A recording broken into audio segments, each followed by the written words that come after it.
Half an hour away from the open of trade in Hong Kong, Shenzhen, and Shanghai. You're watching The China Show. I'm Yvonne.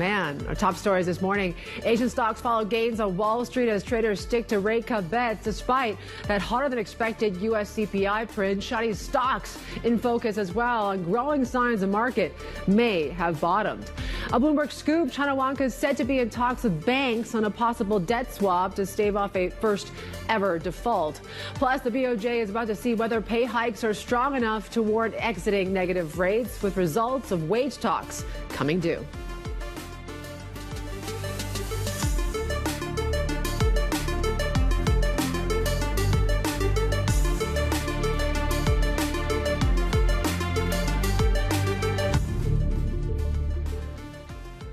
All right, we are tracking multiple things this hour here, whether we continue to see this bull run in Chinese equities, in particular with HS Tech reaching into that territory yesterday. And obviously, Asia is doing quite well. We're shrugging off that U.S. CPI print, even though it was hotter than expected. And we continue to see this divergence between stocks as well as bonds here this morning. You take a look at what we're seeing in Japan.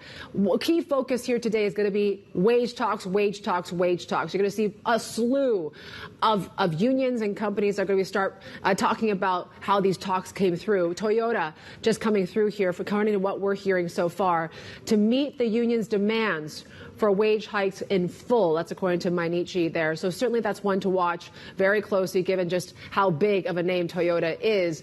And really, can the wage talks be better than last year? And is it enough to confirm maybe a rate hike from the BOJ next week? Hard to say, but we'll see. The market certainly has been speculating that all week now. You take a look at how the rest of the market is doing. We continue to watch what goes on when it comes to Treasury yields. So we're stabilizing, but they did pick up when it comes to yields post-U.S. CPI. Golden Dragon had 4% pop, guys. So very much focusing on the tech plays in China here this morning. And really, any signs of this being a sustainable trend, or is this just a false dawn when it comes to China equities? You watch what goes on when it comes to futures and the setup here today.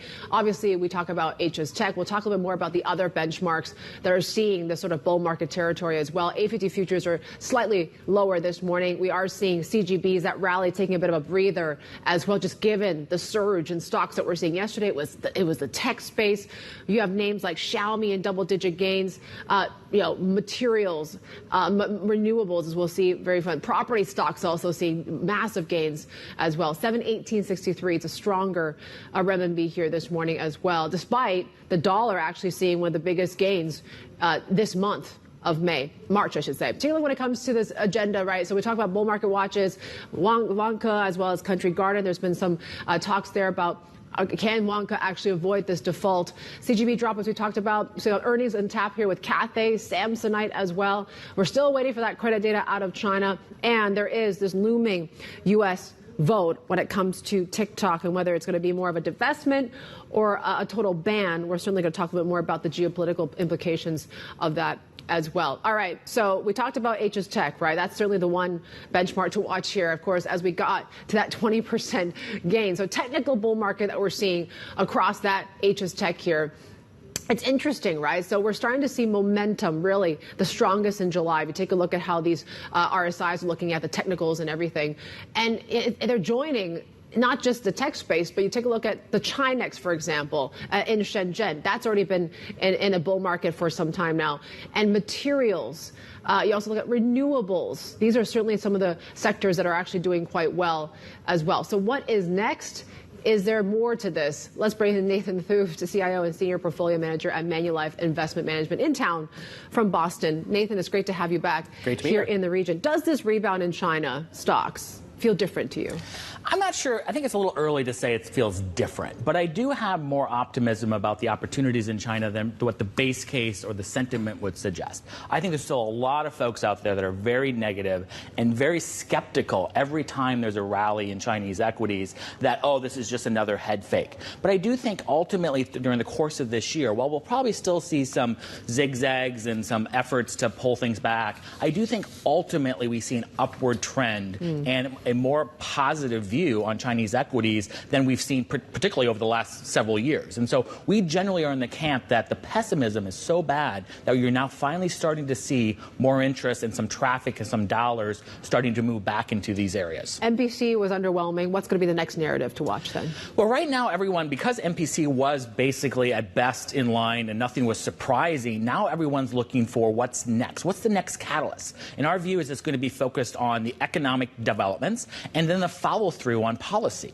And so we do anticipate we'll see continuation of some stimulus. It will never be a bazooka or a big bang approach to it, but I think the additional accumulation of stimulus, whether it's monetary, fiscal, or a combination of other policies, in aggregate over the course of this year, and I do say over the course of this year, because some of this stimulus might not happen until the latter half of the year, particularly on the monetary side where we do anticipate some downward trend towards interest rates still. And is China then going to be more an equity story, you think, or is it going to be also still that fixed income, that CGB rally that continues to be a bit relentless? We're seeing a bit of a pause lately, though. And the biggest bang for the buck is going to be equity. I mean, obviously the beta is in equity, and so if we do see a resurgence in the economy in China and more broadly in the region, the equity is where you're going to see the most volatility, but also the potential for the most upside. So when we're looking at it from an asset allocation perspective, we are looking for where we can get the best capital usage of our dollars, and generally speaking, in the case of this example, it's going to be in the equities. And is it that mostly the tech? I mean, it seems like the tech sector is leading the charge right now, but we talked about materials, renewables, just given the policy narrative we've seen coming out of MPC as well. What's going to lead the way in this review? I don't think it needs to be exclusively tech, but I do think it needs to rhyme with where the policy efforts are. And tech and some of the more new age areas for the economy are where they are. So renewables, you mentioned that earlier as having some good days. Yeah. It's tech more broadly. It's parts of the material sector. It's areas where there's a bit of focus to try to have that as the form of growth within the region. And also I would just point out, particularly on the tech side, a lot of the names haven't participated in the tech boom that we've seen globally over the last years. And so there are some relative value opportunities in the Chinese tech market versus what you might find in the United States or in other areas of the world. Okay, Nathan, hold on a thought. I want to talk a little bit more about some of the headwinds that we're seeing in China as well. I mean, China Vanke certainly is the key focus here this week, said to be in talks, according to our reporting, with banks on a debt swap that would help the developer stave off its first ever bond default. Let's get to our bond and loan reporter, Loretta Chen. She's here with us. Does this move suggest Vanke is, in fact, in deep liquidity trouble? Yeah, it's the first time we ever hear those discussions involving Vanke's public bonds. So there's definitely an attempt, at least, to contain any potential impact on the market within the private market. So they're swapping these public bonds into secured bank debt. So the banks are stepping up efforts, on the other hand, also to try to give some kind of a breathing space for Vanke, because they're the holder of these debt. So if Vanke ever fails to pay any of these onshore bonds, then all of its bonds will become immediately due, and that's going to be catastrophic for the company's liquidity. We talk about the state ties. How far those state ties go with this developer, and how important is Vanke to the overall sector in general? Yeah, to step back a little bit, Vanke is a good example of how China used to reform its state-owned sector. So Vanke has a big share. Its biggest shareholder is the Shenzhen Metro, but Shenzhen Metro is not directly involved in the day-to-day operations of the company. And at this time, when Vanke is really facing some liquidity trouble, we have seen in a couple of months when the Shenzhen government actually came out to say that they have support of the company, and that indeed boosted market confidence. But on the other hand, we do need to see concrete efforts. For instance, the banks, are they actually giving credit lines to the company? Right now, we're hearing a lot of rumors around a potential onshore loans, and in fact, offshore, Vanke is also organizing such syndicated loans. But it seems like the discussions has come to a halt when banks are pressing for more collaterals. There's been some talk about some of these Chinese provinces expanding these options for fixing some of the debt strains that we're seeing among these LGFVs. Can you tell us a little bit more about that, too? Yeah, so in the LGFV sector, it's still a very high priority for the government to really just reduce the total outstanding debt that these companies have. So, for instance, last month we have seen in one of the provinces, Guizhou, they were trying to help SOEs to issue public bonds in order to pay back LGFV debt. So there's a lot of efforts being done by state-owned companies actually to give money directly to the local governments in order to help their debt. So I think there are a lot of creative ways that the central government is probably coming up to help deal with that liability issue. All right, Loretta, thank you. Loretta Chen there joining us from the China credit team as well in the latest when it comes to Vanke.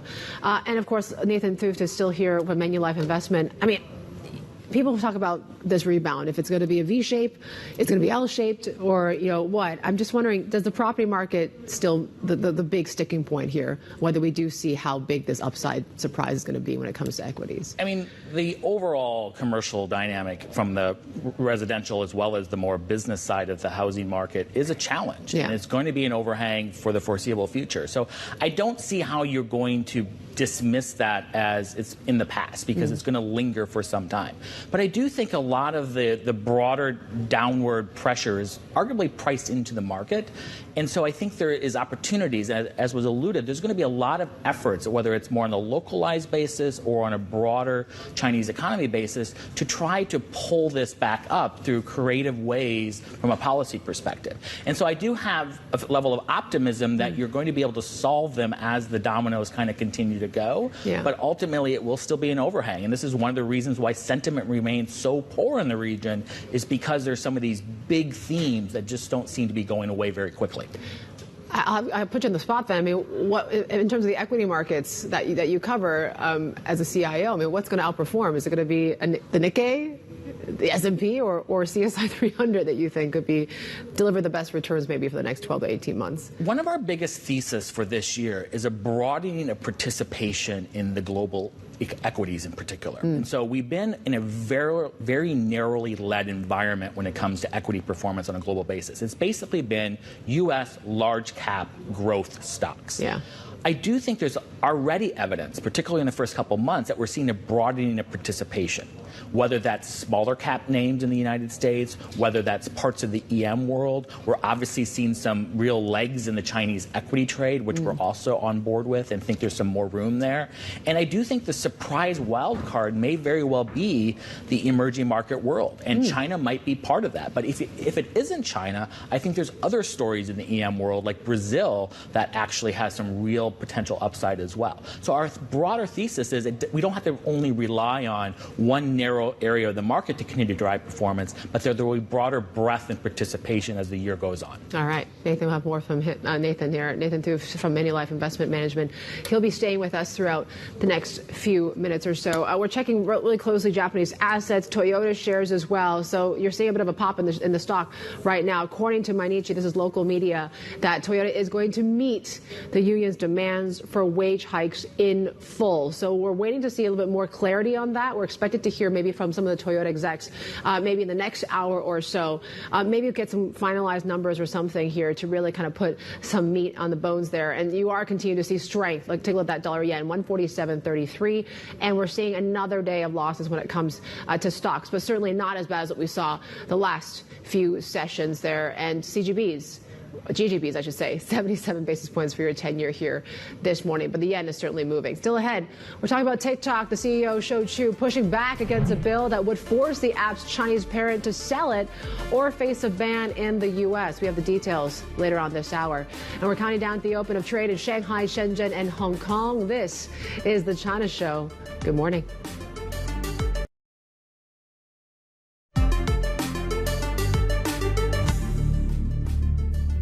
It's kind of like when you take cookies out of the oven. They're cooling, but they seem to be cooling really slowly. This is a tight labor market, and it's not generating the easing of the labor market conditions that could say to you, inflation's definitely going to go back to 2%. It is coming down. But it's going to take some time, and that's okay. I do think things are moving in the right direction in terms of prices. But it really doesn't give the Fed ammunition or confidence to cut rates at the next meeting. So far, I think they want to cut, and we expect to see that in the May or June timeframe. Some of our BTV guests reacting to the latest U.S. CPI print, which, of course, did once again show hotter than expected. But the market seems to be kind of ignoring here right now, especially when it comes to equities. Let's bring back Nathan Thooft, CIO and Senior Portfolio Manager at Manulife Investment Management. It seems like this data continues to surprise to the upside in some ways. I mean, what are we expecting for the Fed this month? Is the dot plot really going to have to be reduced in some ways? Could we go from really 3 cuts to 2? So obviously the data from a CPI perspective was a little bit more hawkish, but I stress the word little bit more hawkish. I think the general trend for inflation is still down when you look back over the last 6 months and what will happen in the next 6 months. But there's no doubt the Fed will take a very cautious approach. And I don't think we have to get back to our target level on inflation of 2%. And I'm not in the camp that you're going to see any real efforts from a policy perspective, from a change perspective in March or May. For we're base case June as the earliest. And the risk is it gets pushed out further into the future. So we're of the view that we will probably see some movement in the dot plot. And it won't take a lot of movement to make the average get to 2 hikes instead of 3 hikes. Okay. And what does that mean in terms of it seems like you're have a lot of conviction when it comes to equities.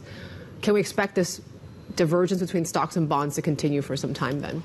I think we can. And part of the thesis is that the equity environment isn't only driven by interest rates. Yes, it's part of the story, but the earnings profile and the earnings dynamic and the fact that we're going to see some recovery in some of the global economies because we're not all synchronized. There are recessions in the world. There are areas of the world that are actually going to start to recover, and there's areas in the world that will start to deteriorate a bit. And when you look at the equity environment, we think that when we start to think about the latter part of this year, you're going to see a broader trend of that broadening of growth, and it's not necessarily going to be a disaster, even if the Fed takes a much more slower pace to ultimately reduce rates. But we are in the camp that we likely will see 2 or 3 quarter-point cuts when it comes to the Fed at some point in time this year. Yeah, what you mentioned about this equity market that can broaden out in terms of the gains beyond just the tech sector. So you're not really kind of ignoring the tech space, but what else could catch up, you think, in that? Yeah, so I wouldn't be underweight tech, but I do think it's a source of funding for some of these other trades, particularly with the gains that many people have. But the areas that we're focused on are things like the healthcare sector. The healthcare sector, as an example, one, it's a higher quality sector overall. 2, you have a decent, consistent growth profile.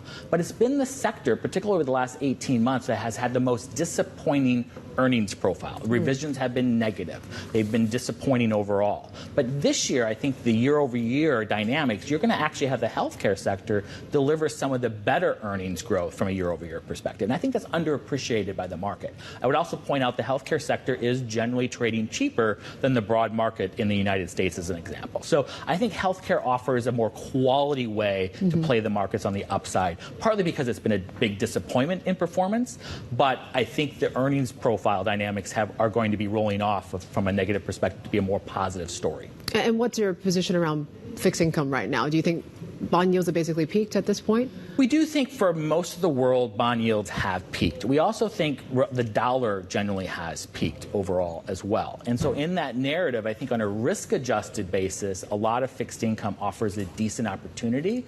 But from a pure absolute return perspective, we lean more towards equity as an outperformer. But I don't think you have to be as worried about fixed income continuing to show up on your statements as a loss, because I think you're going to be able to collect that higher coupon. And even if yields don't move down materially, you're going to have net positive returns in the fixed income world.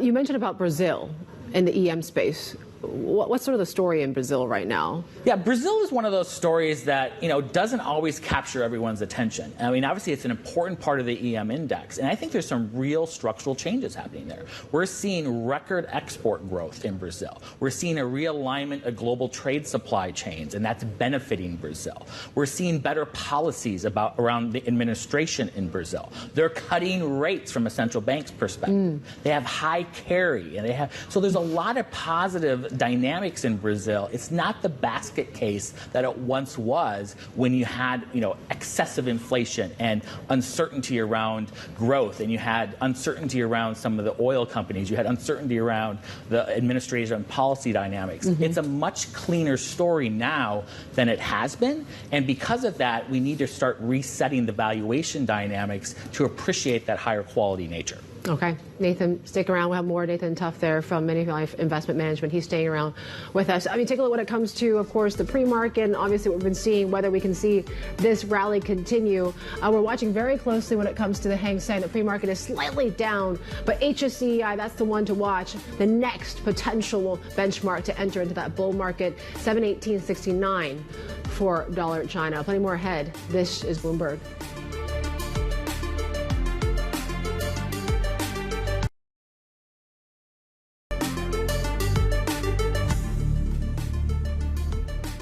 Some of the big corporate stories we're following for you today. Simon Cooper, a frontrunner to replace Standard Chartered CEO Bill Winters, is leaving the bank as part of a broader management reshuffle. Simon Cooper has led the lender's corporate, commercial, and institutional banking division for 8 years. According to a statement, he's exiting to pursue other interests. Our sources have said the bank plans to strip out a series of regional reporting lines in the division, which could lead to several executives losing their jobs. Keep an eye out on Boeing suppliers in Asia today after the U.S. National Transportation Safety Board says it will hold a hearing in August on its investigation into Boeing's door plug blowout. The playmaker is not just facing possible legal issues, but a crisis in confidence as airlines turn away from buying its jets. Major American carriers have flagged that they are lacking aircraft they plan on receiving this year because Boeing slowed output. Shares of Coinbase slipped in after hours after the crypto exchange unveiled plans to offer $1 billion in convertible senior notes to repay existing debt. The firm says notes maturing in 2030 will be sold through a private offering to institutional investors. The notes can be converted into cash, Coinbase shares, or a combination of both. All right, we're taking a look at what happens here when it comes to this equity market in China. And, if you take a look at how southbound flows have performed, it's looking a little bit more interesting and bullish, you could say, right? So mainland investors basically have bought stocks net for 19 straight days now. It's the longest streak we've seen since April of 2023. So everything from green shoots from the eco data, what Beijing has done in terms of rescue efforts in this improving sentiment, that certainly is helping them, mainland buyers there than this market. So continue to watch this space. The pre-market is looking like this here. It looks like we started off with a bit of downside here today, but yes, it was a 3% pop or so on the HSI yesterday. So certainly it might be or due for some sort of a pause here. HS Tech, though, still seeing some gains, about a fifth of 1%. And dollar China, 718.90 there this morning. In terms of analyst actions to tell you about, we've been focusing on the battery space with CATL with the latest there, reinstated buy at Orient Securities with a price target about 209 renminbi or so. The pharma space, on a farm 8 shares rated new buy at Daiwa. Also, Scholar Education rated a new overweight at Guotai Junan Securities. Take a look at some stocks to watch. It's tech. Given what we saw, bull market in HS Tech here. So what really led that charge? It was the likes of Xiaomi, Bilibili that had double-digit gains yesterday. Looks like we're pulling back just a little bit, but still a lot of optimism around that NEV for Xiaomi as well. But most of the tech space, a bit of a pause here this morning. We're watching very closely China Wanka. The Open is next. This is Bloomberg.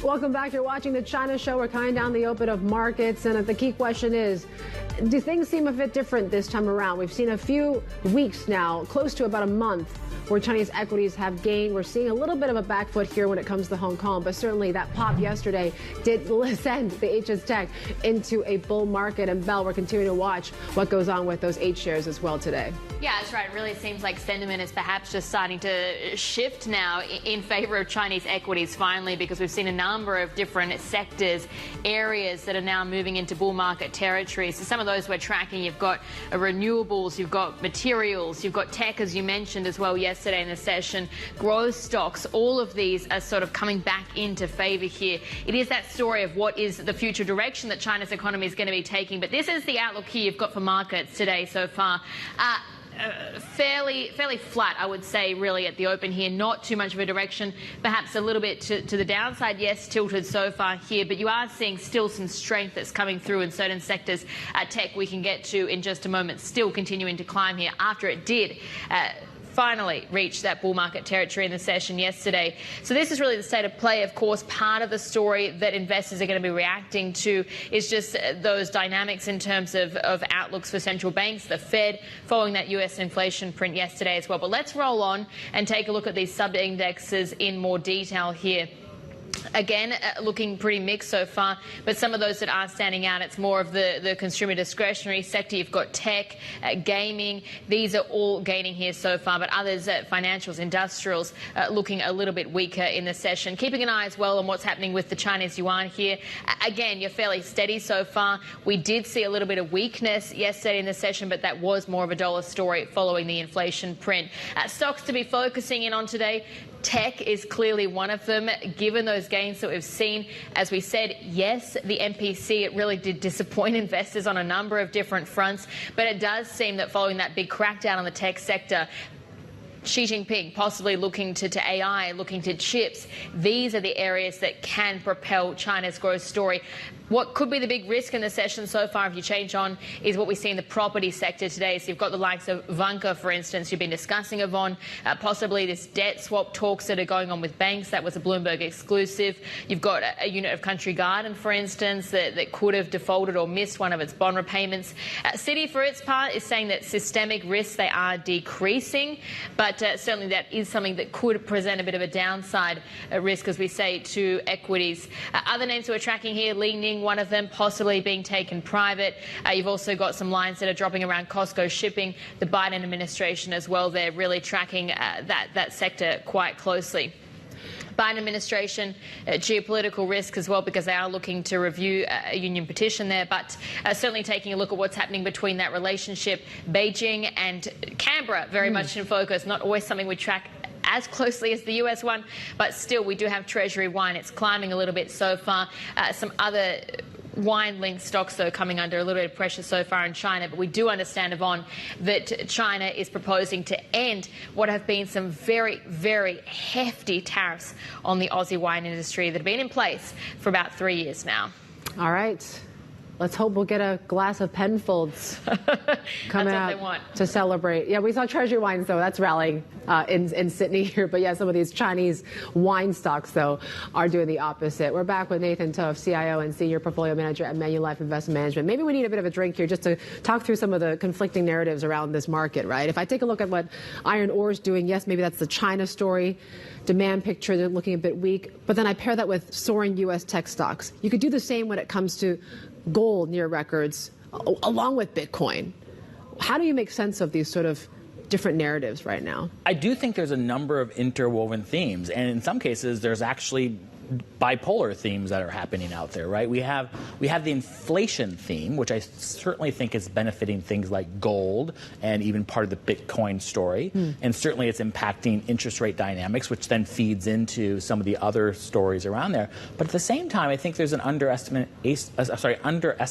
of what's happening with prospects for growth and the overall earnings dynamics, which is certainly powering the tech sector as an example. People point to the tech sector as, oh, it's a bubble, but I would argue in some cases valuations are actually coming down because their earnings growth has been so powerful that valuations actually haven't been keeping up. Now, that might be a very Pollyannish, optimistic view, and I think it is to some extent because we've seen large moves in those areas. But I don't think you should dismiss the potential that some of those high-flying areas can continue to persist, because I do strongly believe that the AI secular theme is a theme that stays in place for a very long period of time, and there's going to be quite a few beneficiaries from that. What are those beneficiaries? Is it still going to be, data centers and the like, or can we broaden it out to the consumption of AI? I think you can broaden it out to consumption of AI, but it's going to take some time to fully look at what the narrative completely is, but I think there's also the argument that you're going to see increasing productivity gains coming from the AI story.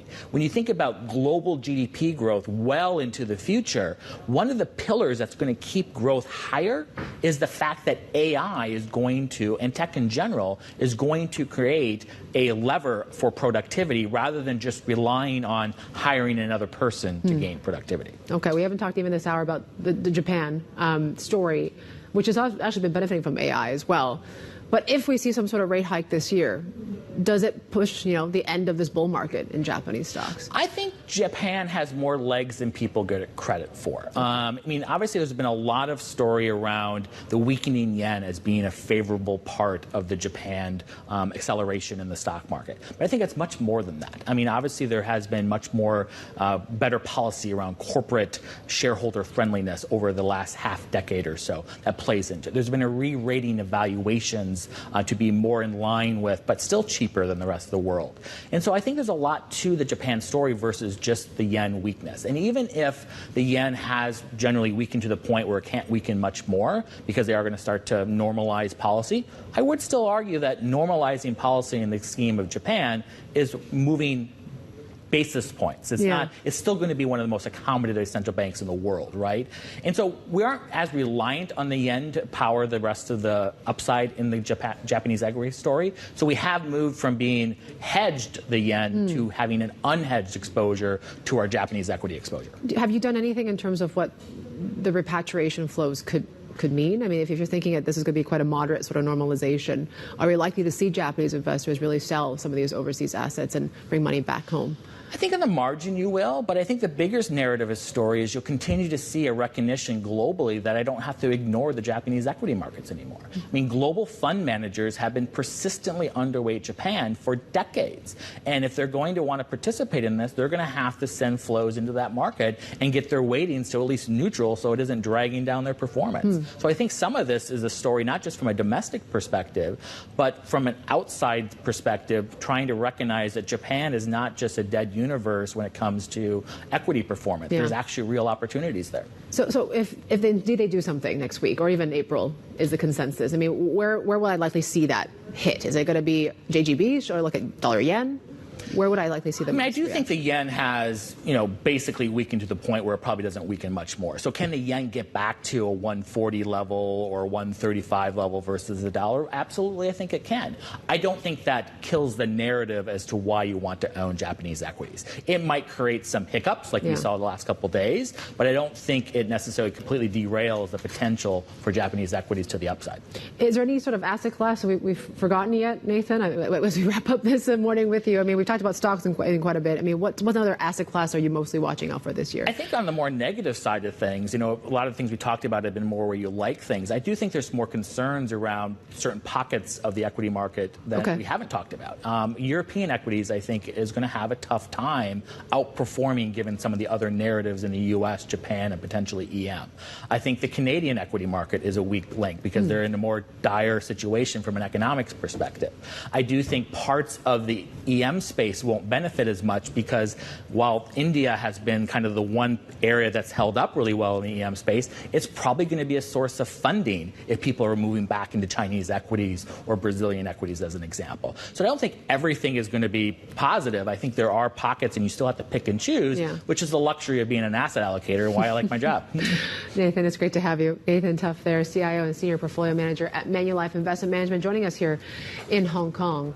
We're taking a look when it comes to this tech rally and where we're seeing here right now. So we continue to watch what goes on when it comes to some of these wage talks in Japan as well. So Mitsubishi Heavy agreeing to raise wages by average 8.3%. So that's quite a punchy number here as well. We're still waiting for more lines of what comes out of Toyota.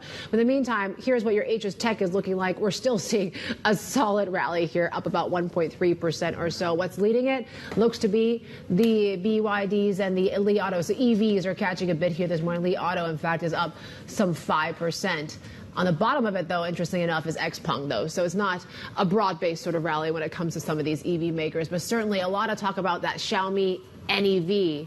How's that change the competitive landscape around the EV space in China. Let's get to more about the geopolitics as well. Bloomberg has learned that TikTok intends to exhaust all legal options before it considers any kind of divestiture from Chinese parent company ByteDance. That is, if the latest U.S. legislation targeting the app becomes law. Joining us now from Washington is Jennifer Welch, Chief Geoeconomics Analyst at Bloomberg Economics. Jennifer, always great to have you. How likely do you think this law is going to really go through? Well, thanks so much for having me. If you had asked me last week, I would have said it looks like a pretty clear path forward in Congress and then to the president's desk, where President Biden said he would sign it if it passes. But after yesterday, when former president in 2024 likely Republican nominee Donald Trump came out and publicly opposed the bill, I think its prospects, even on the Hill, are far more uncertain. House Republican leaders say they still plan to expedite the bill and bring it to a vote tomorrow, Wednesday, in the United States. From there, it'll move to the Senate. But there are a lot of questions about whether Republicans are still going to support this. And among Democrats, there are reasons to be wary about the bill, particularly since TikTok is so popular among young people and in particular Democrat-leaning voters. I'm just wondering then, what is TikTok likely going to do then? I mean, is it something that are they really interested in really selling? Will they really go through with that? And then who would actually be a likely buyer of TikTok at this point? I think the first step for the company, and what we're seeing right now very actively in DC, is a very active and grassroots campaign to try and lobby Congress to even avoid the issue of this bill passing in the first place. And it sounds like what they're in particular going to be targeting is the Senate, given that the bill is likely to go to a House vote as early as tomorrow. After that, I think the company plans to, as Bloomberg has reported earlier today, try and fight the bill in the courts. And this is something that TikTok has experience with. They've fought federal bans as well as state bans before. In the past, courts have delayed or overturned those bans. And so I think the company sees reason to believe that it has the ability to fight this. If that fails, then I think it faces the question of divestment versus facing a ban on its operations in the United States. And I think the divestment could in particular be very difficult, not only because of the assets that ByteDance would lose, but actually in the past, Beijing has said that the algorithm used by TikTok is a sort of national security treasure, a proprietary element that it does not want to see shared with foreign countries and foreign companies. So there's a whole web of geopolitical complexity here before you even get to the point of divestment versus facing the ban. And you mentioned if this bill actually fails in Congress, and obviously, it's such a popular app among young users in the U.S. as well. If it does fail, does that, what other challenges do you think TikTok still faces in the U.S.? That's a great question. I think given the number of attempts we've seen at both the federal level and the state level to go after TikTok, given what we're seeing as very persistent concerns among congressional lawmakers, but more broadly about the potential national security risk posed by TikTok, I think those concerns are likely to persist. Even if this particular bill fails, I think there will be future attempts to challenge the platform and the company's operations in the United States. And so this is likely to be an ongoing story and an ongoing source of political risk and uncertainty for TikTok and more broadly for China-affiliated companies in the United States. Jennifer, always great to have you. Jennifer Welch there, Chief Geoeconomics Analyst at Bloomberg Economics. Some other major geopolitical stories that we're following for you today. President Biden says the U.S. will go over a group of unions' petition for a review of China's subsidies when it comes to shipbuilders. Now, in a post on social media platform X, he vowed to, quote, always stand against China's unfair practices and fight for U.S. workers and jobs. The Pentagon says China is currently in the lead in developing weapons that can travel 5 times the speed of sound. The National Air and Space Intelligence Center says China's lead over the U.S. and Russia is a result of 20 years of investment, testing, and deployments. Russia has used hypersonic weapons in Ukraine, but lags behind China in total inventory and support systems. The U.S. has yet to field a single hypersonic weapon. Plenty more ahead. This is Bloomberg.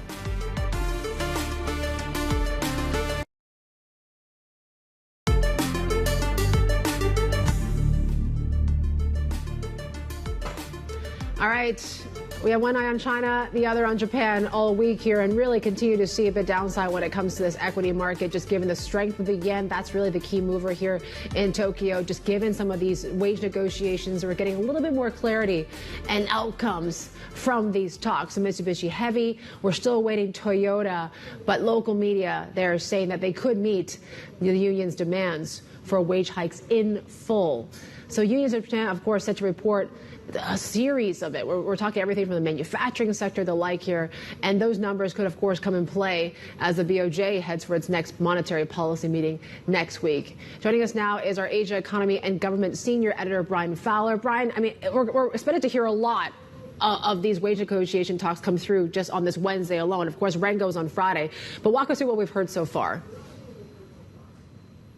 Yeah, so it's all good news. It's looking towards huge wage increases this year, exceeding those of last year, which definitely would send a green light to the BOJ. Let me give you a statistic. So during this process, Rengo, which is a collection of many, many unions, goes out at the beginning and it talks to all its constituents and it collates their demands, and then it creates an average demand for wage hikes. This year, that average demand was 5.85%.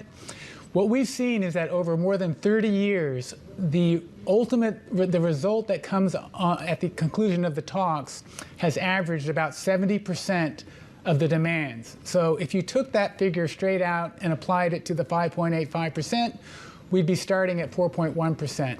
More importantly, last year, when we were seeing inflation in Japan for the first time since the bubble economy collapsed, there was a lot more momentum, and in fact, the result was about 80% of that average demand. If you apply that to this year's demand, you get something more like 4.6, 4.7%.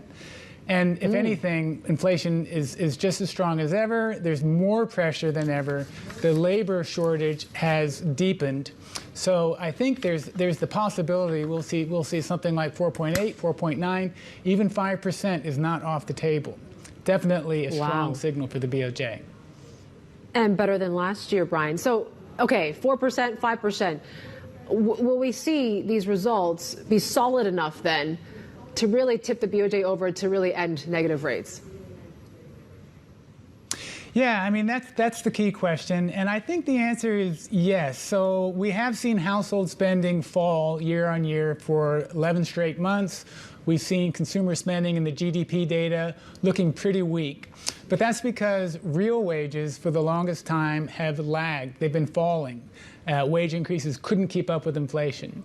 But if we see wage hikes this year of 4.1, 4.6, whatever, up to 5%, that's definitely going to be way over the inflation rate. And that could probably give consumers the confidence they need to go out and spend a lot of money, would also send a strong signal to companies to continue with capital investment. And that, I think, would be the final point that the BOJ needs to see to be confident that its virtuous cycle of salaries and prices is now in place. All right, we got more news coming through here, Brian, as you speak. Nippon Steel is now coming up with their talks and to raise wages by 14.2%. That's including regular increases as well. So it looks like another pretty solid figure from Nippon Steel. Tell us a bit more about what this means for the consumers, right? Are these wage gains going to be enough to get consumers to spend and open up their wallets? Yeah, I think that is the case. And as you mentioned a little while ago, Toyota, there was a report in the local press not long ago saying that Toyota is expected to meet the demands of its unions in full. So we're seeing these anecdotal signs, but from very big companies, bellwether companies, that they're going to come through with really high wages.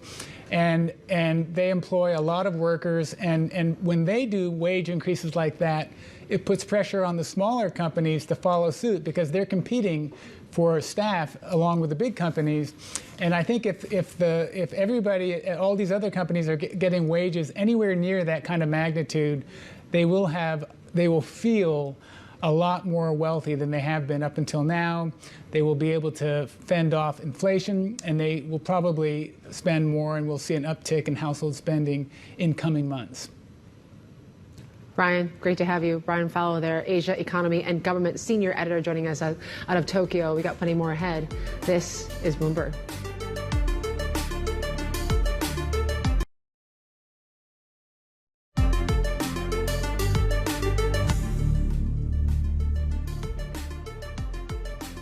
All right, we're taking a look at when it comes to the property names here right now. China Vanke is the one to watch. So we're still seeing a down arrow story for that stock. We're down some 2%. So there are some, scoops here about, this debt swap talks with banks to try to avoid this default here.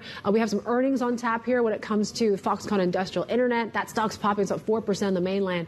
And airlines in focus. So Cathay Pacific, EVA Airways also set to report as well. In returns to Cathay, we're expecting a possible first annual net profit since 2019 for the airline. So certainly one to watch there when it comes to Cathay as well. Let's take a look when it comes to the rest of the markets and benchmarks overall. We're still on bull market watch when it comes to 8 shares here this morning. We'll see if we get there.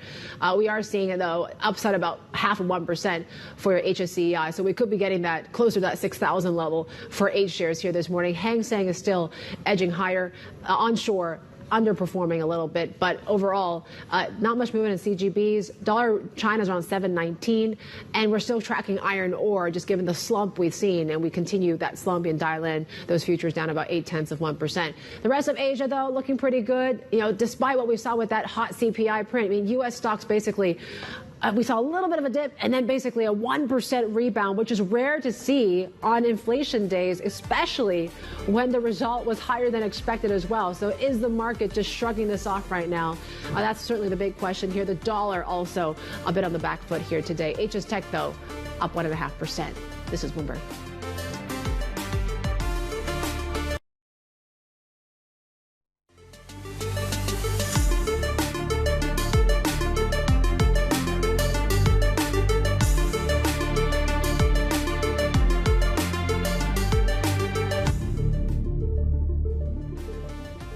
Welcome back to the China Show. Here's a look at the CSI 300 just a half hour into the session, and we are still seeing some downside here today. What is outperforming continues to be this tech space in China, with HS Tech entering that bull market yesterday, and we are continuing to extend those gains by as much as 1% here this morning. Let's get to Belle with the latest. Belle. Yeah, Yvonne, it's shaping up to be a pretty interesting session actually so far, because we came in, it was fairly positive at the outset, and you're still seeing the broader index in the green here today. That was really led by the US session, of course. We had those US inflation data. Yes, a little bit hotter than what had been predicted by economists, but still not really a shocker either for Wall Street as well. So you did see US stocks climbing to a record. Throughout the session today, you are looking fairly mixed so far, and there's two key themes I think we can really focus on in particular. Firstly, there's the China story. Yes, as you said, we are seeing equities that are moving a little bit higher in some parts, but that property story is really starting to play in the dynamic. Let's bring this up and take a look how we're seeing it really being reflected so far. You've got the likes of iron ore, for instance, you can see here, but iron ore is continuing its retreat in Singapore. You're back below that $110 mark. It is really a reflection of that concern around the health of China's economy that's really being felt in the property sector. Vanke, for instance, the story we're tracking today, given its perhaps in those debt swap talks with banks. You've also got a unit of Country Garden, perhaps, that could have missed a bond repayment. And so that is really feeding into developers overall. And that's bringing down the Shanghai Composite Index at that point in time, also playing a part across in other sectors like miners, for instance, that are dropping in Australia so far. That does have ramifications for the FX space. If you bring up now, take a look at the WCRS function, you can see it is those commodity-linked currencies that are also dropping today. The Kiwi, the Aussie, the Canadian here are all in negative. Japanese yen, though, standing out, and that's the other really key thing we need to be tracking as well. Given those wage negotiations, they're still underway in Japan. Today is a very busy day for announcements. If you take a look at Toyota, one of the ones we've just been getting local media reporting, saying they're going to be meeting all of the wage demands that were put forward by workers here. You've got Nippon Steel as well. They've just confirmed a pretty significant wage hike as well. That's really setting the stage here for the signals, the amount of salary increases that the BOJ wants to be able to see to hike or exit away from negative rates last week. And see, I've seen JGB futures that are dropping here, and that as well, all of that putting weakness onto Japanese equity. So I wouldn't be surprised, Yvonne, if we see the China story, the Japan story, that puts us into negative territory as we head through today. All right.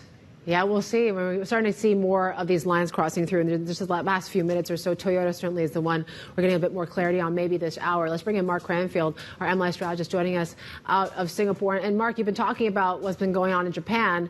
JGB futures, they're slipping. I mean, could this sell-off actually extend the more we get some of these wage negotiation talks and the outcomes that come out of it? Well, we've been told that the March meeting of the Bank of Japan is too close to call. There's also a big story saying that the missing piece in the puzzle is the wage increases. And the big one this week is the Rengo trade unions, which comes out on Friday. So we're certainly seeing very encouraging signs from the companies that have reported today. It's all going in the right direction. The Bank of Japan has been saying for a long time it wants to see wage increases consistently above the inflation rate. Well, that's exactly what you're hearing from people like Toyota. It's way above the inflation rate. And the big unions are looking for something close to 7%, which again is way above the right level. So all of it is going in the right direction. It's certainly going to put pressure on Japanese bonds. That's the most obvious place because they would directly respond to anything that the Bank of Japan does. There is also a 20-year bond auction tomorrow, which will be pretty tricky to get off the ground considering the environment. And then you would expect the yen probably will gain some ground as well. The big decision, obviously, for the Bank of Japan is whether to do everything in one shot or to try and spread it out over a couple of meetings. The tricky part for them is that the March 31st fiscal year end comes in between their March meeting and their April meeting. They may prefer to do it in steps, something like remove yield curve control first, see how the market responds, and then come with the exit from negative rates a bit further down the track. There are people who are suggesting they'll just do the whole thing all in one shot and let the market deal with it. But that, considering the kind of language that we've seen from Governor Ueda, he seems more like a cautious chap who probably wants to do it step by step. So it looks very much as though we're going to get something at the March meeting, but maybe not all of the changes that the Bank of Japan has in mind. Yeah, what levels are you watching for dollar yen right now? We're at 146, 147. Are we really getting close to 140? And can we actually stay at those levels? I think if we get a March decision, if there's a change from the BOJ next week, there is definitely room for dollar yen on the downside because it clearly, a lot of traders have been thinking that they wouldn't be brave enough to make a change before the fiscal year end. So it's not fully priced into the market.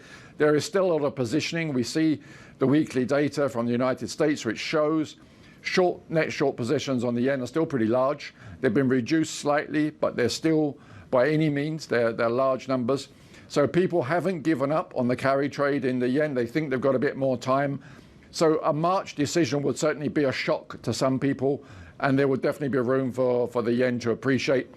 Maybe towards the low 140s is a reasonable target zone for that. But definitely it is not fully priced in, and there will be room for traders to move. Plus, of course, you've got the cross rates coming into play as well. There's plenty of other positions against the Aussie, the euro, the pound.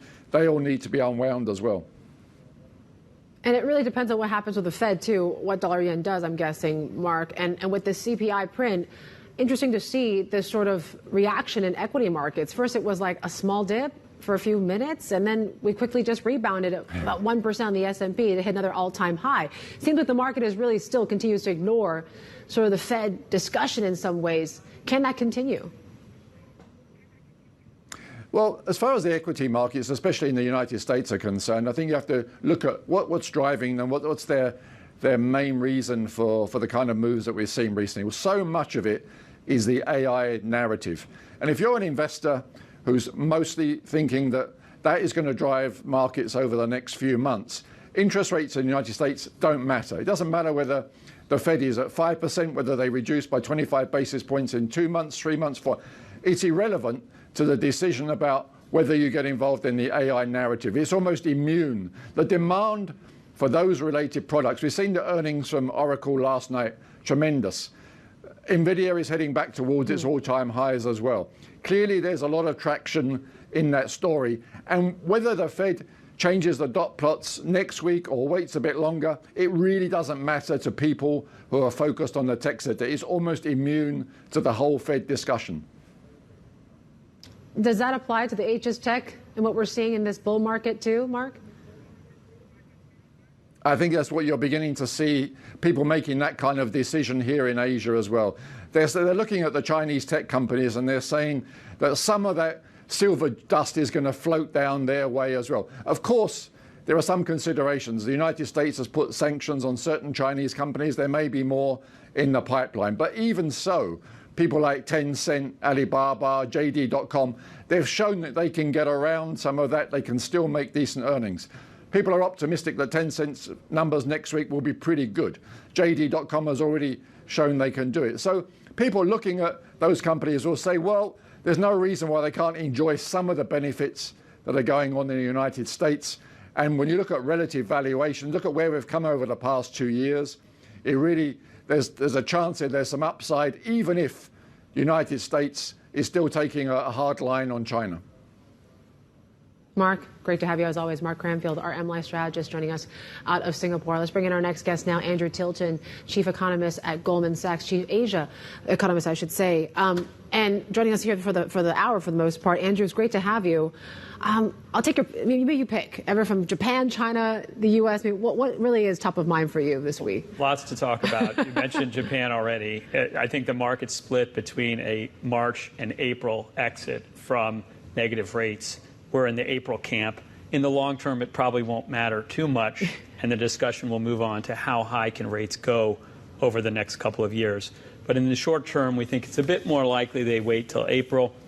I think a couple of reasons mentioned in your earlier segment that the fiscal year end is coming up at the end of March. They also have an outlook report in April, which would give them an opportunity to explain the move in more detail. Okay. It's interesting, right? Because what you're seeing in these wage talks seems to be quite strong so far, and maybe better than what we saw last year. Are you seeing signs of evidence of this virtuous cycle now, where you are seeing demand-led inflation really pick up? It's quite striking. The wage ask from the Union Confederation is 5.9%, almost the highest in 3 decades. So even if that's not completely realized, we're likely to see a further acceleration of wage inflation among the unionized companies this year.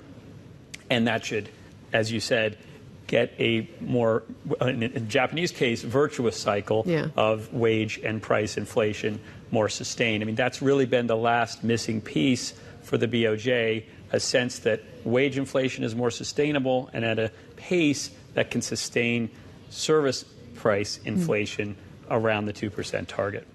I mean, we were just talking about the sequence of events that could unfold, whether it's going to be yield curve control first, then exit out of negative rates, or is it just going to be ripping the Band-Aid? I mean, what do you think is likely going to be the case? Our take is ripping the Band-Aid, as you put it, in April with both. At this point, the yield curve control is not really very binding. They've moved to a soft target. Rates aren't exactly on that target at any rate. So in that sense, it's more of a formality, we think, moving out of yield curve control at this point. The focus will be on negative rates. How do they characterize that? How do they characterize where rates could potentially go? Governor Ueda has generally been fairly cautious and suggested there would be a slow rise in rates, if any, beyond the initial exit. So our expectation is we won't see much more of an increase this year, perhaps only one more increase late in the year. And we can't call it tightening, can we? Is this more just a normalization of policy? Or can we actually consider it? And will the market see it as it that way? Technically, it's a tightening, but as you said, we'd probably characterize it more as a normalization from this extended period of extremely unusual, very loose monetary policy. So this is really a milestone. Moving away from negative rates, Japan becoming more like a normal economy again with normal inflation, positive interest rates, modest growth. And obviously financial markets that are doing very, very well overall. Is there a sense that you think when it comes to the economy, right, they talked about consumption being still weak do you think those real wages have still been on the decline? I mean, are we getting a sense that, these wage talks and the like and this virtuous cycle, could it actually lead to more consumer spending in this economy? That's the hope. I mean, Japan's really quite different in this respect from most of the world. And most of the world, particularly most of the developed markets, we've seen inflation now come down faster than wage growth. So we're seeing positive real wage growth, and that's been supporting consumption in a lot of other markets. That's not the case in Japan, where wage growth hasn't picked up enough yet to surpass inflation, at least not meaningfully. This could change in 2024 if we see a further pickup in wage growth, with inflation coming a tad lower. Then we could be getting real wage growth in Japan as well, and that would support consumption in a way that we haven't seen as much over the past couple of years. All right, Andrew, hang tight. More from Andrew Tilton there, chief economist, APAC economist, I should say, at Goldman Sachs. Just want to flag some lines I've been crossing through here. If you've been tracking what's been going on in Japan, not when it comes to negative rates and when they're going to exit out of it or lift off, but really another sort of lift off, which was Space One. This is a startup that was backed by Canon. So we're learning that rocket launch failed and did explode in midair. So they did send that satellite to orbit today. They were seen as the first company from Japan to enter into this booming market for commercial rocket launches, but unfortunately not successful for this launch here. We have seen live pictures there from Kushimoto here this morning. We'll have plenty more coming up. This is Bloomberg.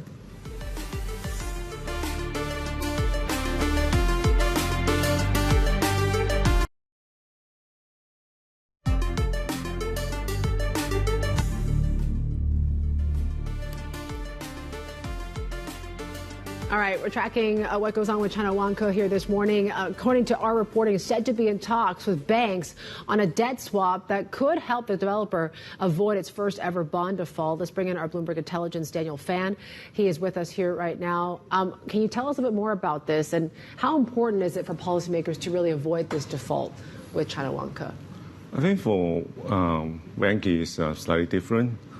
So first of all, it's partially owned by the Shenzhen government and Shenzhen Metro indirectly. So I think the key is they made a distinction, kind of make it different from other developers. First of all, Vanke is conservatively managed. If you look at their ratios, it's a couple of key ratios. Cash coverage 2 times, although we don't know how much cash is usable. And also the fact that the leverage is also on the low side. After the downgrade by Moody's to junk, still S&P and Fitch are still keeping their investment grade ratings without comments yet. So I think from that perspective, then they are first of all a well-managed company, and then more importantly is Shenzhen government and Shenzhen Metro last year came out to make some supportive comments. Although there's lack of follow-up action, that is one of the reasons why causing concerns recently about the company. There's also been talks about, some of these provinces expanding options when it comes to fixing the debt strains in LGFVs, for example. This is a part of the market where we've seen investors actually quite interested when it comes to LGFVs, despite the fundamentals not really changing that much. Why do you think that is? I think for LGFV is actually covered by my colleague, Andrew Chan. Okay. So I think his view is LGFV is part of the part of the SOE system. It's very important, although it's very difficult to analyze based on the numbers. Okay. What else are we watching out for Vanke then? I mean, you mentioned there's that fallen angel risk, but what part, does it continue to roil, some of the challenges, of course, of the credit space, especially when it comes to high yield? I think the key is, first of all, whether the government really come out to do something like for real instead of talks this time. So that swap could be the first step.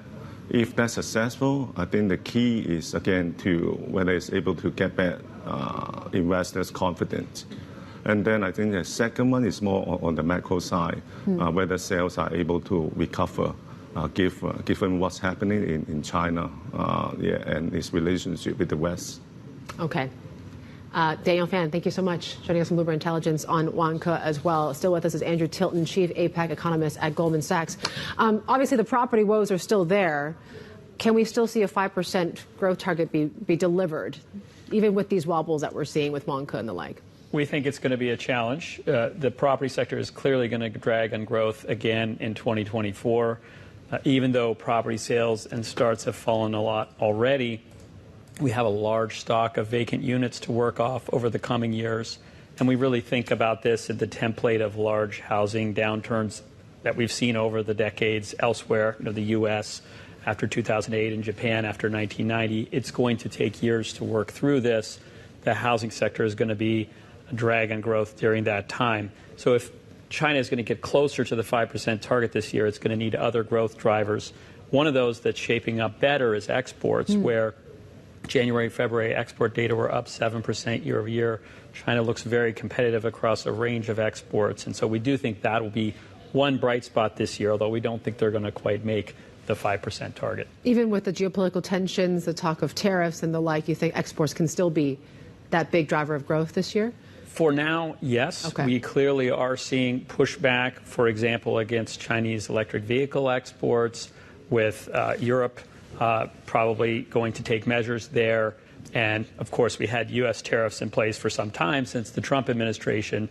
The prospects, the potential of more of that in 2025. But I think for this year, the tariff pushback, the protectionist pushback is still somewhat selective. So we'd expect with slightly better global trade growth in general, a number of hints that manufacturing activity is picking up more broadly, at least on the margin. China should be able to get at least its share of that. And so it should be a net positive for growth in China this year. You've been talking, and you have a great report that just came out yesterday or a month ago about talking about the parallels that you see with the property downturn in China and in the U.S. and what we saw during the financial crisis. But what are those parallels, and what are some of the key differences as well?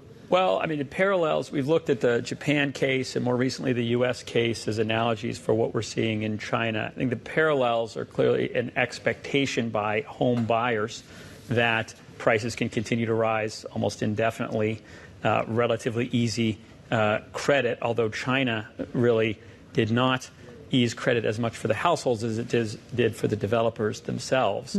So we saw an overshoot in construction and prices, and then the need for a multi-year work off of that.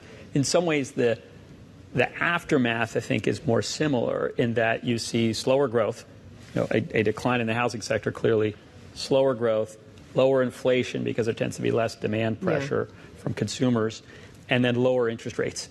That's inevitable, basically, in the aftermath of a housing boom. Lastly, we see the central government lever up more. They use their financial resources to increase debt and support the economy fiscally. And it was interesting in the context of the two sessions this year, not a lot of surprises. But one little positive surprise was that the premier mentioned issuing very long-term government bonds, not just this year, but for several years, which I think reflects a recognition by the government that this central government fiscal support is going to be needed for quite some time. You mentioned also in this report about the possible spillover effects. I mean, what are some of the things that you think the government can still do to contain those spillover effects and the contagion risks? Well, in terms of contagion, as we were discussing, as you were discussing earlier in the segment, providing credit support to particular developers or really projects. We've seen the government focus on completing particular projects and making sure credit is available for work in the pipeline to be finished. That's one element of support. Broader economic activity, keeping it at a moderate level, I think, is another. And then, to the extent possible, lowering interest rates to make debt servicing more feasible. That's somewhat constrained in the short term, I think, from the policymakers' perspective, by high U.S. rates and the desire to keep the renminbi fairly stable and avoid more capital outflows. But ultimately, we think we'll see lower interest rates as well. All right, Andrew. We'll have more from Andrew Tilton there, Chief APAC Economist at Goldman Sachs. Just want to break this line that just crossed your Bloomberg here, and it is a confirmation that we're hearing from local media in Japan. Toyota officially now confirming that it will meet the union's demands for wage hikes in full. So this is what we've been hearing. This is through the Toyota and union disclosing those wage negotiated results through the website here this morning. So yes, it once again is fueling this yen, right? 147.40 here right now. Maybe a sign that maybe we could see something, maybe March, maybe April. We'll see. All right, we'll continue to watch this one, what goes on in Japan. Plenty more ahead. This is Bloomberg.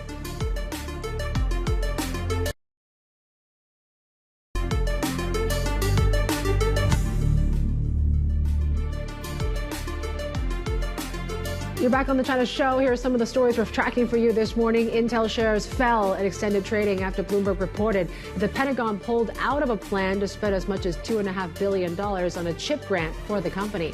Sources say the move forces the Commerce Department to make up for the shortfall. It also threatens to limit the total amount that Intel has been expecting to get in federal funding.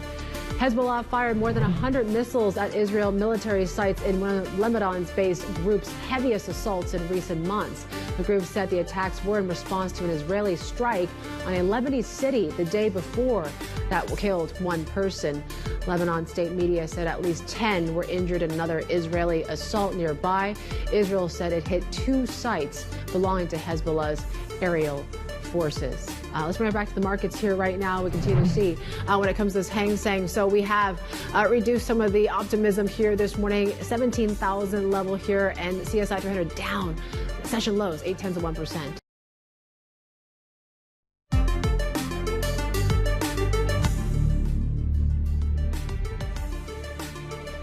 11:29 a.m. in Tokyo. Japanese markets are heading into that lunch break, and certainly a lot to deal with as they digest all these news coming through when it comes to these wage negotiations in Japan. So we heard from Toyota officially confirming that they will meet the union's demands in full. We've heard from multiple corporations, the likes of Nippon Steel, Mitsubishi Heavy. So some of these industrial names seems to be pretty strong in terms of the outcome so far. Let's get to Belle. She's tracking more on these markets. Belle. Yeah, there's actually really one stock that's standing out to us so far in the session, in addition to all those ones we're watching around Japan wage hikes. But Space One, we actually just saw some of that footage earlier. Essentially, this is a Japanese private startup here. You can see it was trying to launch a satellite into orbit that earlier crashed. And Canon, as one of the big backers of that project, actually dropped as much as 15% so far. We are seeing some of those losses moderating, but certainly something we are continuing to track. Let's shift on now, because away from the Japan headlines, we're also keeping a very close watch on what's happening in the Chinese market today, because we are continuing to get these headlines developing around the real estate sector in particular. And a Country Garden, we know that developer, it has just missed a yuan bond payment for the first time ever. That adds to the woes that are really piling up for Vanke here as well. That's one of the more state-backed ones, but we are seeing that drop here. Again, sources-based story, but we do understand they're in debt swap talks with banks at this point in time. So feeding into the broader developers index, it's bringing down the Shanghai Composite as well. Iron ore continuing to drop in Singapore. Let's switch on, because as you said, Yvonne, it is that focus on Japan wage negotiations that are in play. Won't get into the details too much, but Toyota, that one just breaking, they are going to meet those in full. Nippon Steel as well, it's a hike of about 15% or thereabouts. So that drop that we're seeing coming through into JGB futures, you've got Japanese equities. Again, they are under pressure here so far. All right, Belle, thank you. Let's get to the Toyota lines now. Meeting its labor union's demands for increases in salary and bonuses in full for the 4th straight year. That's likely going to bolster the bets when it comes to the Bank of Japan next week, as it considers the timing of a long-awaited interest rate hike. Our Japan economy and government editor, Paul Jackson, is with us. Paul, it's been a very busy morning so far. I mean, what's your take so far on some of the outcomes of some of these spring talks out of Japan? Hey, look, I think these wages are looking pretty solid. I think this all feeds into the idea that the wage cycle this year is going to be stronger than last year, and this is going to support bets on the Bank of Japan raising interest rates for the first time since 2007. As early as next week. Now, look, today we're getting all manner of union groups announcing what deals they've reached. We've seen obviously big companies like Toyota too, and it's going to take a while to kind of collate all these figures together. As you know, we have the largest union federation is going to release its first tally of thousands of unions, do the number crunching, and put this figure out Friday afternoon. And that is going to be a very closely watched figure. It was 3.8% last year. I think you've seen all the numbers coming over the terminal today. Hey, they're looking a lot stronger than that. So I think we're definitely going to be in the 4% range. I think if it's upper 4%, above 4.5%, that's going to be looking good for the BOJ to move next week. And hey, if we're in the 5s, and that's not beyond the realm of possibility, I think we're going to see a hike next week. Wow. What's going to be the case to hike next week, Paul? And what's going to be the case? Can they afford to at least wait another month or maybe a few more? I mean, what are you hearing from some of the economists that you're talking to?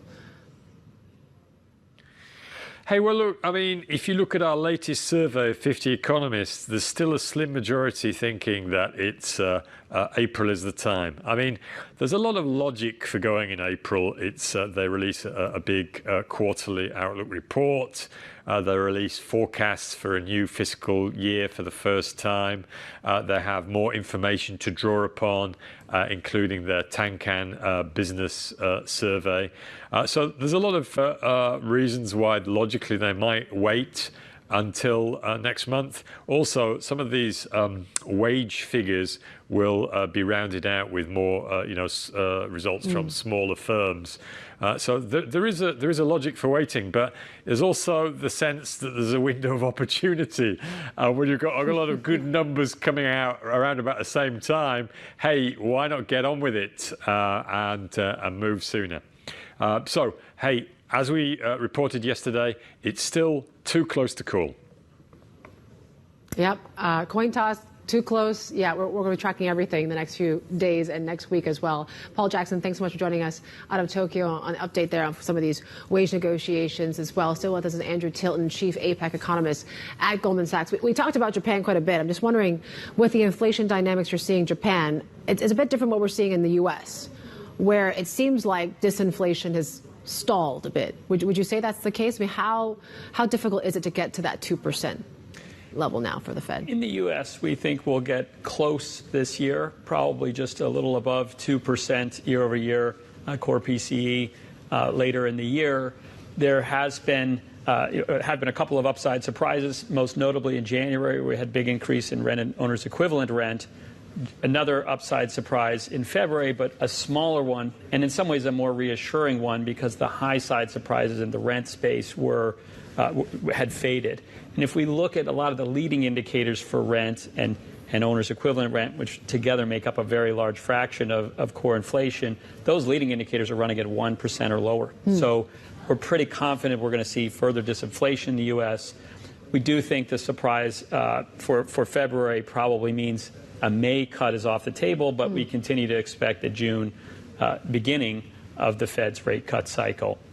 So not quite all the way to 2%, but getting close enough for Fed officials to be comfortable getting easing underway. What about inflation dynamics in this part of the world? Obviously, we've heard from central banks like Australia, RBNZ, for example, that they're still talking about maybe putting that rate hike on the table. Do you think that's warranted? Broadly speaking, the emerging markets in this region have had inflation come back to target, or obviously in China's case, well below. It's the developed markets where inflation is still a bit high. You mentioned Australia, where there's a little bit further to go. And I think the central banks have decided to keep the bias in the short run, to keep rates at an elevated level, or maybe even keep the possibility open to hike again if they get surprised in the upside. But we think the bar to do more hikes is pretty high. We don't think we'll see more hikes. Ultimately, we think we'll see Australia begin cutting in August. What about for China? I mean, obviously, we've seen a little bit of optimism in the numbers for February, but do you think that's something that is a positive sign, or it's just really kind of seasonal boosts here? How long can we stay in deflation, if not? Well, you typically do see a higher inflation print in the months around Chinese New Year, depending on the precise timing. It could be in January, it could be in February. We expected a higher print. It was even higher than we expected. But I think the easiest thing to do is just average January and February. Yeah. You get about zero. So that suggests there has been a little bit of a move off the bottom in terms of deflationary pressure, but pretty minor so far. We expect to see slightly positive, about 0.5% CPI inflation this year, so a little better in that respect than where we've been. But the big picture is still that demand is pretty soft and inflation pressures are pretty low in China. There's been a lot of talk about whether China is exporting these sort of deflationary pressures. How do you think about it? Can that actually put a cap on inflation prices in the U.S. in some ways? It's definitely been welcome, and this is one welcome aspect of Chinese deflationary pressures. Elsewhere in the world, it's helped to bring down goods inflation and make some progress back towards the target.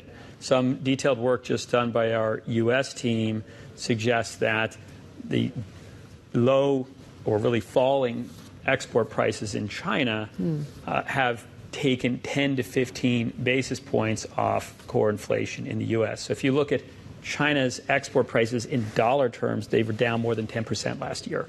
So that has been helpful in terms of bringing down inflation. Probably we've seen the low there. We won't have quite as much deflationary pressure this year, but on the margin, that'll continue to be something that helps keep goods inflation pretty suppressed in the U.S. Yeah, we covered plenty of North Asia. I'm just wondering, Southeast Asia has kind of been overlooked, but you've been fielding a lot of questions about the region. What are people asking you? There has been a lot of interest in Southeast Asia, I think, as part of a broader diversification trend among investors. Indonesia's election and the implications of that for policy, probably continuity in the short term, less clear in the long term. So that's been one focus, particularly the focus on fiscal policy there. Would the new administration potentially loosen the longstanding fiscal deficit cap? We don't think that's very likely, at least not in 2024-25. Yeah. Thailand, another area where a lot of questions about government fiscal support for the economy. There's been this so-called digital wallet proposal, which would be a pretty significant subsidy to the household sector were it to be implemented, but it might run afoul of some fiscal rules there. Whether that happens or not will be a big driver of whether the Bank of Thailand can cut rates. So we think it looks as if this digital wallet is going to be scaled down if it's done at all. And therefore, we think the Bank of Thailand can probably cut rates this year more than the market's expecting. Do you think that most central banks are still waiting for the Fed to cut? Or do you think most can actually afford to actually cut first? We think many are still waiting for the Fed. We find a lot of evidence in our analytical work that that's still a big influence on central bank decisions, particularly in economies where the exchange rate is a part of the central bank's reaction function. So we were talking about Indonesia. Indonesia is one where FX stability is part of the central bank's mandate. So in those circumstances, it's really hard for them to begin cutting rates before the Fed does. Who could be the first to cut in Asia, you think, this year? Well, we have, among others, Korea, we think can be cutting quite soon. Inflationary pressures coming off there. And we think it's quite likely that we'll move towards rate cuts already. Some signs of the committee that there's an interest in lowering rates in coming months. Andrew, thanks for being my buddy for the hour here. Andrew Tilton, Thank you. Chief APAC Economist at Goldman Sachs, joining me here in the Hong Kong studios. We're checking more macro now, more to micro, and checking earnings that are really on tap here. Cathay Pacific expected to post its first annual net profit. That is thanks to a pickup in travel demand. We're going to have a preview with Bloomberg Intelligence coming up. This is Bloomberg.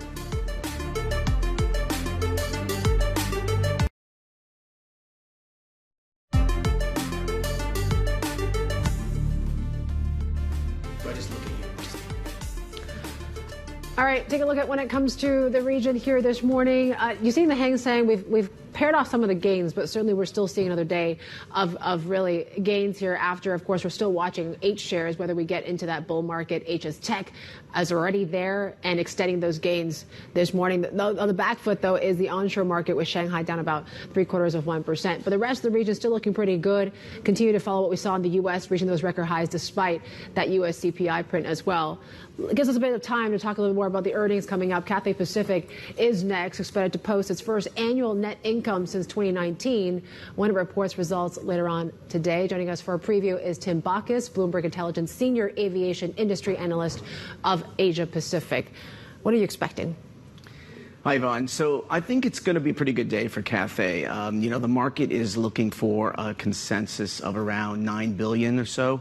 That's not going to be a record, but if you look at it with a few adjustments, this sort of thing on some other levels, it could actually be maybe their best year ever, beating 2010. Well, how is it going to play out for the rest of the year? Because obviously, There's been operational issues, pilot shortages for one thing. Is that going to likely impact their financial performance? So I think when you look at 2024 and the ability to beat like this really good number for 2023, a couple of things stand out. One is that capacity is going up. So seats are coming back into the marketplace. Cathay last year only had about 50% of the capacity. This year, they want to get to 100% by the end of the year, but it'll average out much lower than that. But they're not able to grow as fast because of those pilot shortages, as you mentioned. And so I think prices are going to come down, capacity up, net. We'll probably have the best year ever on for revenue for this year. But the costs are also going up. Labor, as you mentioned, to attract pilots. And I think the other thing is that staff is going to want a share of those good profits from 2023 as well. Yeah, I mean, they've been basically catching up to the likes of Singapore Airlines for much of this pandemic. I mean, how do you see Cathay now? Where does it fit in terms of APAC performance among the airlines? So many of its peers have already reported record profits. So I said last year is not going to be a record profit, but the operating profit might just beat it from 2010. But our view on the full service Asia Pacific Airlines for 2024 is that it's going to be hard to beat the numbers that they put up last year. And you've already started to see that with Singapore Airlines' most recent results and Qantas's recent results. And I think Cathay is probably going to be in that boat as well. But the market is looking for, if we strip out things like these gains on the deemed gains on the sale of or dilution of Air China shares, that you strip out all these things, and the market's looking for about a 1/3 decline in core pre-tax profit. That seems too pessimistic in our view. And Cathay's ace up its sleeve is Air China. So they own, 16% of Air China, associate account this. And the big thing is that last year they lost money. This year they're definitely going to make money. So that's going to be a big swing in the profits. So I think the market's probably a little bit too pessimistic. So the last thing I would say is that unlike Cathay, unlike Singapore Airlines, unlike Qantas and Japanese peers, et cetera, the Chinese airlines are the ones that are really going to have earnings momentum this year. Okay. They lost money in the first half last year. Yeah. And so this year, they're not going to lose money for the whole year. So they're the ones that should break this pattern of not being able to beat these peak profits that they had in 2023. Interesting. You mentioned Air China. Maybe positive earnings could help contribute to Cathay. Which ones would actually stand out to you among the Chinese airlines now? So, we've been saying for a while that as the Chinese begin to travel again, right, and that pent-up demand that we saw the rest of the region in terms of revenge travel extends to China, that the near-in destinations like Southeast Asia, Northeast Asia would be the ones that would benefit the most. Classically, China Eastern and China Southern have had those better franchises to those markets, and Air China has been the long haul to U.S. and North America. So we would have said probably those carriers, but it depends a lot on the China macroeconomy. The consumer's really strapped there. I think they're still not traveling very far when they do travel. Yeah. And so we might still tend to maybe one of those airlines which is, got a closer in franchise. Tim, it's great to have you on the program. Tim Backus from Bloomberg Intelligence. He covers aviations for us here in the region, as well as we count down to those Cathay earnings. Of course, we're expecting Foxconn Industrial to report later on as well. You can get more on your Insider's Guide to the Money and People Shaking Up Hong Kong in our new Hong Kong edition newsletter that's out every Thursday. Feel free to sign up on the website, bloomberg.com/newsletters. All right, some of the corporate stories we're following for you today, keeping an eye on Boeing suppliers in the region after the U.S. National Transportation Safety Board says it will hold a hearing in August on its investigation into Boeing's door plug blowout. Now, the plane maker is not just facing possible legal issues, but a crisis in confidence as airlines turn away from buying its jets. Major American carriers have flagged that they are lacking aircraft they planned on receiving this year because Boeing slowed output. Simon Cooper, a frontrunner to replace Standard Chartered CEO Bill Winters, is leaving the bank as part of a broader management reshuffle. Simon Cooper has led the lender's corporate, commercial, and institutional banking division for 8 years. And according to a statement, he's exiting to pursue other interests. Our sources have said the bank plans to strip out a series of regional reporting lines in the division, which could lead to several executives losing their jobs. Shares of Coinbase slipped in after hours after the crypto exchange unveiled plans to offer $1 billion in convertible senior notes to repay existing debt. The firm says notes maturing in 2030 will be sold through a private offering to institutional investors. The notes can be converted into cash, Coinbase shares, or a combination of both. We got plenty more ahead. This is Bloomberg.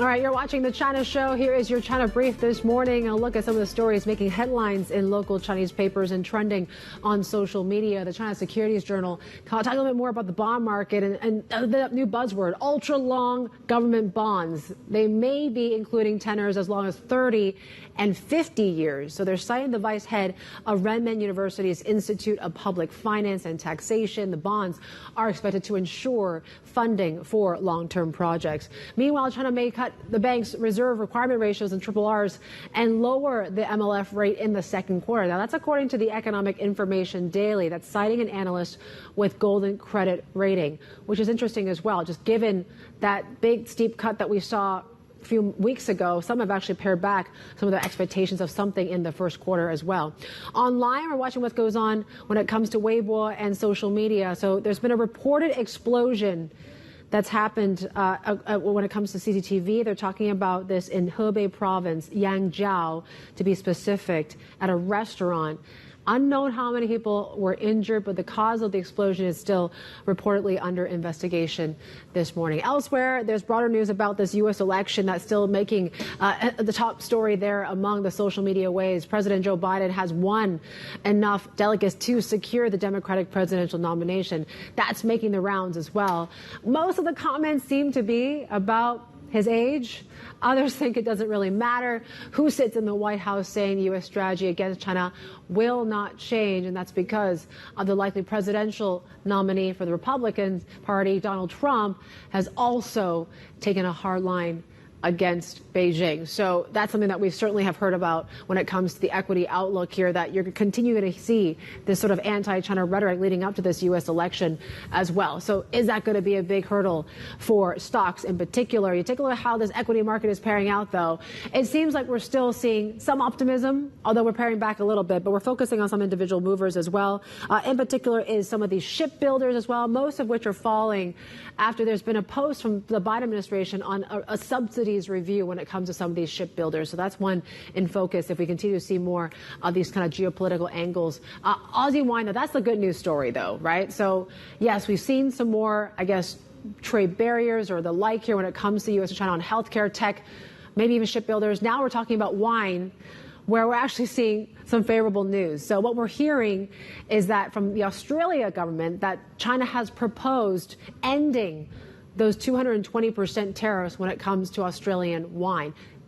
Really good news if it actually happens. So we're watching very closely, like the Treasury wine, Australian vintage that are surging in Sydney. And the back foot of that, some of these local winemakers are falling. The rest of the region is looking like this here. And yeah, we're marginally higher, although we've been tracking really closely what goes on in this Japanese market. Yes, once again, it is that drag on the regional benchmark here in that lunch break in Japan. But certainly these wage negotiations come out stronger than expected and stronger than last year. That certainly is raising the stakes of what the BOJ could do. Interesting, we had that B of A note that just crossed a few minutes ago. They're shifting their call now to March when it comes to when the BOJ could actually exit negative rates, yield curve control, the like here. So you're seeing more of that speculation fueling here as Rengo, we get countdown to that final outcome that comes out on Friday as well. CSI 300 doing this right now, downside about 0.6%. Hang Seng still above water. We're trading around 0.4% to the upside, 17,160. And HS Tech still very much in that bull market. That's it for us here on the China Show. Bloomberg Markets Asia is next.